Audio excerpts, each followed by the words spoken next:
အားလုံးမင်္ဂလာပါခင်ဗျ။ဒီနေ့မျှဝေပေးသွားမယ့်အကြောင်းအရာကတော့ဒီ KIA ရဲ့အနေနဲ့ပေါ့လေဒါဒီပြစ်ဆက်မတွန်းနိုင်ရတယ်ဒါပုံမှန်တိုက်ပွဲအခြေအနေနဲ့ပတ်သက်ပြီးတော့ဒီနေ့အမြင်ကိုသုံးသပ်မျှဝေဖြစ်ပါတယ်။ဆိုတော့အားလုံးလည်းသိတဲ့အတိုင်းပေါ့လေလက်ရှိနိုင်ငံရဲ့ရှိရတဲ့နိုင်ငံရဲ့အခြေအနေကိုပေါ့လေဒါဒီလက်နက်ကိုင်လမ်းစဉ်တွေတော်လှန်ရေးလမ်းစဉ်တွေစီးရေးလမ်းစဉ်တွေနဲ့ပြရှင်းနေကြတာဖြစ်တဲ့အတွက်ကြောင့်မို့လို့မြန်မာနိုင်ငံမှာရှိတဲ့ဒေသတော်များများမှာအကြမ်းဖက်မှုတွေနဲ့ကြုံတွေ့နေရတာဖြစ်ပါတယ်။ဆိုတော့ဒီအကြမ်းဖက်လက်နက်ကိုင်အဖွဲ့အစည်းတွေအနေနဲ့လည်းမြန်မာနိုင်ငံမှာရှိရပေါ့လေဒါဒေသဒီပေါ့လေမျိုးတွေကြွားတွေကိုကျူးကျော်တာတွေချင်းချောက်တာတွေလုပ်လာကြတာဖြစ်ပါတယ်။ဆိုတော့အဲ့လိုမျိုးကျူးကျော်လာတဲ့မျိုးတွေတရားမှာကချင်ပြည်နယ်မှာရှိရပေါ့လေဒါဗမာမျိုးအခြေအနေနဲ့ပတ်သက်ပြီးတော့ဒီနေ့အမြင်ကိုမျှဝေသွားမှာဖြစ်ပါတယ်။ဆိုတော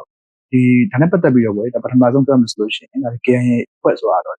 ဒီဘာသာရေးကိုပေါ့လေအကြောင်းပြပြီးတော့ဒီပေါ်လာတဲ့လက်နက်ကိုင်အဖွဲ့အစည်းတစ်ခုပဲဖြစ်ပါတယ်။ဆိုတော့ဒီပထဝီနိုင်ငံရေးရပေါ့လေဒါ geopolitical ရတာကြည့်မယ်ဆိုလို့ရှိရင်လည်းဒါဒီ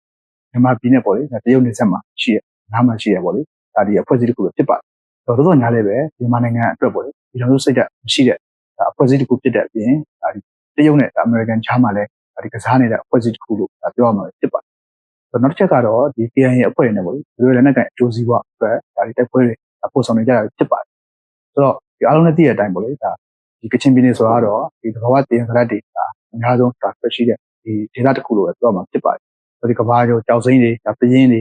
ရွှေတွေစသဖြင့်ပေါ့လေဒါလိုမျိုးဒါပြင်စရက်တွေထွက်ရှိတဲ့ဒါဒေသတစ်ခုလို့ဖြစ်ပါတယ်။ဆိုတော့ဒါနဲ့ဆက်ဆက်ပြီးတော့ကြည့်ရမယ်ဆိုလို့ရှိရင်ဒါဒီလိုမျိုးဒါအကျိုးစီးပွားအတွက်ပေါ့လေဒါသူတို့နဲ့ဒါလူမျိုးလူဒီဘာသာလူဒါကချင်ပြည်နယ်အထူးဒေသတစ်ကိုလည်းဒါဒီကျန်းဖက်ကြီးနဲ့ဒါတိုက်ခိုက်သိမ့်ပိုက်ခဲ့တာဖြစ်တာကိုတွေ့ရမှာဖြစ်ပါတယ်။ဆိုတော့နောက်တစ်ချက်ကတော့ဒီ KIA အဖွဲ့နဲ့ပေါ့လေဒါဒီစီးပွားရေးရပေါ့လေဒါရေးပါတဲ့ဒါပုံမျိုးကိုဒါဒီအလုံးစုံထိန်းချုပ်နိုင်ဖို့အတွက်ဒါဒီ2024ခုနှစ်ဒါဒီဇင်ဘာလ4ရက်နေ့နဲ့စပြီးတော့တိုက်ခိုက်လာခဲ့ကြတာဖြစ်ပါတယ်။ဆိုတော့တကယ်တော့ဒီပုံမျိုးဆိုတာကဒီအေယာဝတီမြေကမ်းဘေးမှာတည်ရှိနေတာဖြစ်တဲ့အတွက်ကြောင့်မို့လို့မြန်မာနိုင်ငံအောက်ပိုင်းဒေသကဒါတင်ဘောတွေနဲ့ပြည်တွင်းကုန်သွယ်ရေးတွေကိုဒါလုပ်နိုင်တဲ့စိတ်ကမ်းမျိုးတွေဖြစ်ပါတယ်။တရုတ်နယ်စပ်နဲ့လည်းဒါမိုင်40လောက်ပဲကွာဝေးပြီးတော့ချမ်းပြည်နယ်မြောက်ပိုင်းနမ်ခမ်းမူဆယ်ကနေတဆင့်ပေါ့လေဒါတရုတ်နိုင်ငံကိုဆက်သွယ်နေတာဖြစ်ပါတယ်။မန္တလေးကိုဆိုလို့ရှိရင်ဒါဗမော်မန္တလေးလမ်းကနေဒါသွားနိုင်တာဖြစ်တယ်လို့ဒါကုတ်ခိုင်လာရှိုးကနေတဆင့်လဲဒါဆက်သွယ်သွားလာနိုင်တာဖြစ်တဲ့အတွက်ကြောင့်မို့လို့ဒါတွင်းကုန်ပို့ကုန်လုပ်ငန်းတွေထွန်းကားတဲ့မျိုးတွေလည်းဖြစ်ပါတယ်။ဆိုတော့ဒါကြောင့်မို့လို့ဒါ KIA အဖွဲ့နဲ့ဒါဗမော်မျိုးကိုထိန်းချုပ်နိုင်မယ်ဆိုလို့ရှိရင်ဒါဒီတရုတ်မြန်မာစာကုန်သွယ်လမ်းကြောင်းတစ်ခုလို့ဒါထိန်းချုပ်နိုင်ပြီလို့ဒါယူဆထားဖို့ရတယ်။ဆိုတော့တို့မှန်လို့ဒါ KIA နဲ့ဒါဘုံဘုံတပ်ဖွဲ့နဲ့ပေါ့လေဒါဒီကချင်ပြည်နယ်တွေကဒါရေးပါတယ်ပေါ့လေဒါဗမော်မျိုးစစ်မျက်နှာကိုဒါဒီထိုးစစ်ဆင်လာတာပေါ့လေဒါတိုက်ခိုက်လာခဲ့တာက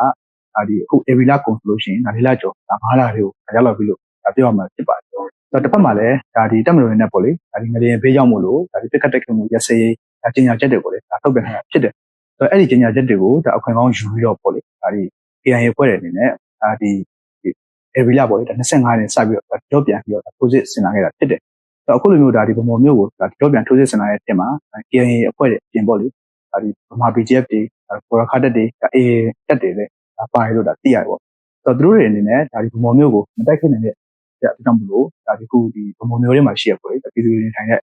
ရက်ွက်တွေတွေကိုချွတ်တိုက်တုံးတွေလက်နက်ကြီးတွေနဲ့ရန်တမ်းပစ်ခတ်နေတယ်လို့လည်းဒါသိရတယ်ပေါ့။အဲနောက်ဆုံးပြောချင်တာကတော့ဒီ KIA အဖွဲ့တွေနဲ့ပေါ့လေဒါအခုလိုမျိုးတိုက်ပွဲတွေပို့ဆောင်နေတာပါ။ဒါသူတို့ရဲ့ဒိုးစီဝါအကြောင်းမလို့ပို့ဆောင်နေတဲ့တိုက်ပွဲတွေစစ်ပွဲတွေဖြစ်တယ်လို့ဒါပြောရမှာဖြစ်ပါတယ်။ဆိုတော့ဒီကြောက်စိမ့်တွေဒါပရင်းတွေအဲ့ဒါမြေရှာဆက်တဲ့ပေါ့လေဒါပြောမျိုးတာဒီတရားစကားတွေဒါအကျိုးစီးပွားအတွက်ဒါဖြစ်ပြီးတော့ဒါပြည်သူလူထုဒါအကျိုးစီးပွားဖြစ်တယ်ပေါ့လေနိုင်ငံအကျိုးစီးပွားတယ်မဟုတ်ဘူးဆိုတော့ပြည်သူလူထုအားလုံးလည်းနားလေသဘောပေါက်တင်တယ်လို့ဒါကျွန်တော်နေမြင်တယ်ပြီးတော့ဒီနိုင်ငံရေးချက်တွေကိုပေါ့လေဒါအကြောင်းပြုဒီနေ့မျိုးချက်တွင်ပြီးတော့သူတို့ရဲ့ဒီခေါင်းဆောင်မဲ့အကျိုးစီးပွားအတွက်ပေါ့လေဒါဒီအခုလိုမျိုးတိုက်ပွဲတွေပေါ်ဆောင်နေတာပါဒီမမှန်တဲ့ KIA အတွက်ပေါ့လေဒါစစ်ဆက်မတိုးနိုင်ပဲဒါဗမော်တိုက်ပွဲမှာဒါဒီအရင်နေရတာဖြစ်တယ်လို့ကျွန်တော်နေသုံးသပ်မိပါတယ်အားလုံးကိုကျေးဇူး